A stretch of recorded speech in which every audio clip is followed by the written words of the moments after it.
Hello, everyone. It's that time of day again. It's story time. I got my frumpy reading sweater on. Let's see what we've got today.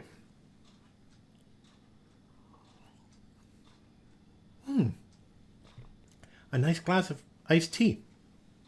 Okay, are you comfortable? Get settled. I'll go get the book. Hold on.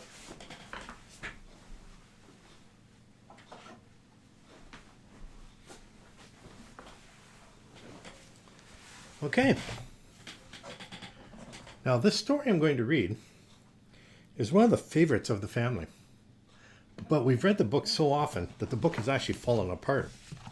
So, we had the story typed out so we can read it.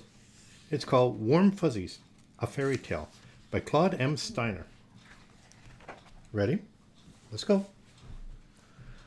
Once upon a time, a long time ago, there lived two very happy people called Tim and Maggie, with two children called John and Lucy. To understand how happy they were, you have to understand how things were in those days. You see, in those happy times, everyone was given at birth a small, soft, fuzzy bag. Any time a person reached into the bag, he was able to pull out a warm fuzzy. Warm fuzzies were very much in demand because whenever somebody was given a warm fuzzy, it made him feel warm and fuzzy all over. People who did not get warm fuzzies regularly were in danger of developing a sickness in their back, which caused them to shrivel up and die. In those days, it was very easy to get warm fuzzies. Anytime someone felt like it, he might walk up to you and say, "I'd like a warm fuzzy." You would then reach into your bag and pull out a fuzzy the size of a little girl's hand. As soon as the fuzzy saw the light of day, it would smile and blossom into a large, shaggy, warm fuzzy. You then would lay it on the person's shoulder or head or lap, and it would snuggle up and melt right against their skin and make them feel good all over. People were always asking each other for warm fuzzies, and since they were always given freely, getting enough of them was never a problem. There were always plenty to go around, and as a consequence, everyone was happy and felt warm and fuzzy most of the time. One day, a bad witch became angry because everyone was so happy and no one was buying her potions and salves. This witch was very clever, and she devised a very wicked plan. One beautiful morning, she crept up to Tim while Maggie was playing with her daughter and whispered in his ear, "See here, Tim. Look at all the fuzzies that Maggie is giving to Lucy. You know, if she keeps it up, eventually she's going to run out, and then there won't be any left for you." Tim was astonished. He turned to the witch and said, "Do you mean to tell me that there isn't a warm fuzzy in our bag every time we reach into it?" The witch said, "No, absolutely not. And once you run out, that's it. You don't have any more." With this, she flew away on her broom, laughing and cackling hysterically. Tim took this to heart and began to notice every time Maggie gave up a warm fuzzy to somebody else. Eventually, he got very worried and upset because he liked Maggie's warm fuzzies very much and he did not want to give them up.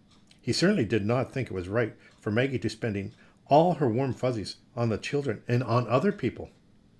He began to complain every time he saw Maggie giving a warm fuzzy to someone else, and because Maggie liked him very much, she stopped giving warm fuzzies to other people as often and reserved them for him. The children watched this and soon began to get the idea that it was wrong to give up warm fuzzies anytime you were asked or felt like it. They too became very careful. They would watch their parents closely, and whenever they felt that one of their parents was giving too many fuzzies to others, they began to object. They began to feel worried whenever they gave away too many warm fuzzies, even though they found a warm fuzzy every time they reached into their bag. They reached in less and less, and more stingy. Soon people began to notice the lack of warm fuzzies. They began to feel less and less fuzzy. They began to shrivel up, and occasionally people would die from lack of warm fuzzies. More and more people went to the witch to buy her potions and salves, even though they did not seem to work. Well, the situation was getting very serious indeed. The bad witch, who had been watching all this, did not really want the people to die, so she devised a new plan. She gave everyone a bag that was very similar to the fuzzy bag, except that this one was cold, while the warm fuzzy bag was warm. Inside the witch's bag were cold pricklies. These cold pricklies did not make people feel warm and fuzzy. They made them feel cold and prickly instead. But they did prevent people's backs from shriveling up. So from then on, every time somebody said, "I want a warm fuzzy," people who were worried about depleting their supply would say, "I cannot give you a warm fuzzy, but would you like a cold prickly?" Sometimes two people would walk up to each other thinking they could get a warm fuzzy, but one or the other of them would change his mind, and they would wind up giving each other cold pricklies. So, the end result was that while very few people were dying, a lot of people were still unhappy and feeling very cold and prickly. The situation got very complicated because since the coming of the witch, there were less and less warm fuzzies around. So warm fuzzies, which used to be thought as free as air, became extremely valuable. This caused people to do all sorts of things in order to obtain them. Before the witch had appeared, people used to gather in groups of 3 or 4 or 5, never caring much who was giving warm fuzzies to whom. After the coming of the witch, people began to pair off and to reserve all their warm fuzzies for each other exclusively. If ever one or two persons forgot himself and gave a warm fuzzy to someone else, he would immediately feel guilty about it because he knew that his partner would probably resent the loss of a warm fuzzy. People who could not find a generous partner had to buy their warm fuzzies and had to work long hours to earn the money. Another thing which happened was that some people would take cold pricklies, which were limitless and freely available, coat them white and fluffy, and pass them on as warm fuzzies. This counterfeit warm fuzzy were really plastic fuzzies, and they caused additional difficulties. For instance, two people would get together, freely exchange plastic fuzzies, which presumably should make them feel good, but they came away feeling bad instead. Since they thought they had been exchanging warm fuzzies, people grew very confused about this, never realizing that their cold, prickly feelings were really the result of the fact that they'd been given a lot of plastic fuzzies. So the situation was very, very dismal. And it all started because of the coming of the witch, who made people believe that someday, when least expected, they might reach into their warm fuzzy bag and find no more. Not long ago, a young woman with big hips, born under the sign of Aquarius, came to this unhappy land.